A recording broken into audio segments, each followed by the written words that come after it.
Hi friends, my name is Sonia Kararia. I am from Surat and my company name is Pitch Tech. Day one में business સ્કૂલમાંથી એવું શીખ્યું છે કે team પણ કેટલી ઇમ્પોર્ટન્ટ હોય. ફોર એક્ઝામ્પલ કે મેં મારી કોઈ પણ વસ્તુઓ મારા ટીમના ઇશ્યુઝ ક્યારે પૂછ્યા નથી, ક્યારે મેં મારી કંપનીમાં મને શું અપગ્રેડ કરવું છે ને એમની સાથે શેર નથી કર્યું ક્યારેય પણ. તો ફર્સ્ટ ડે મેં એ શીખ્યું હતું કે મારે શું કરવું જોઈએ મારા ટીમ સાથે ગેધર થઈને.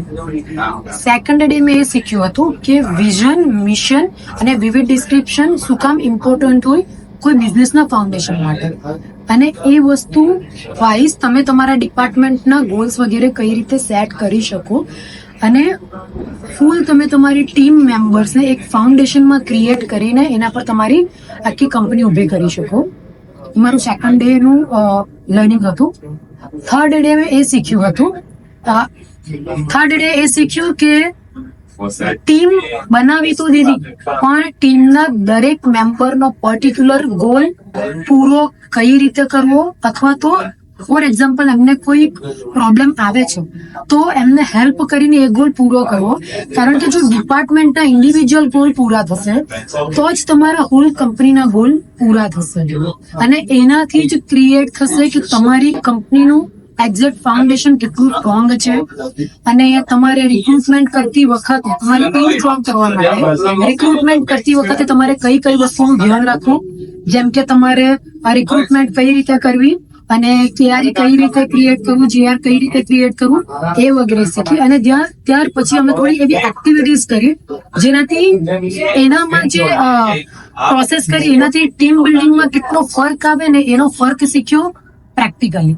અને એ પણ શીખ્યું કે ડે વન જે હું અહીંયા આવતી હતી એ પહેલા ફોર એક્ઝામ્પલ કે મારી તબિયત થોડી ખરાબ છે, સ્ટીલ મને એવું લાગ્યું કે એટલીસ્ટ એક વખત જઈને જોવું જોઈએ કે શું કામ આ વસ્તુ ઇમ્પોર્ટન્ટ છે.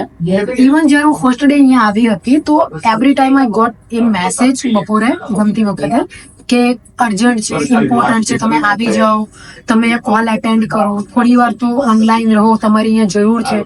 ઘણી વખત એવા ફોન અને મેસેજીસ આવ્યા. સ્ટીલ મેં એ વસ્તુને થોડી વાર માટે સાઈડ પર મૂકી દીધી હતી કે બિઝનેસ સ્કૂલમાં જે ઇમ્પોર્ટન્ટ વસ્તુઓ શીખવાડવામાં આવે છે એ મારા કંપનીનું ફાઉન્ડેશન ક્રિએટ કરવામાં મને હેલ્પ કરશે. તો એ વસ્તુ જ જો હું સાઈડ પર મૂકી દઈશ તો પેલી વસ્તુઓ જે છે કંપનીમાં પ્રોબ્લેમ્સ અને ઇસ્યુઝ એ એવરી ટાઈમ રહેશે. તો એને ઓવરકમ કરવા માટે મારે આ વસ્તુ પર ટાઈમ અને પ્રાયોરિટી આપવી કમ્પલસરી છે. So this is my learning. Thank you.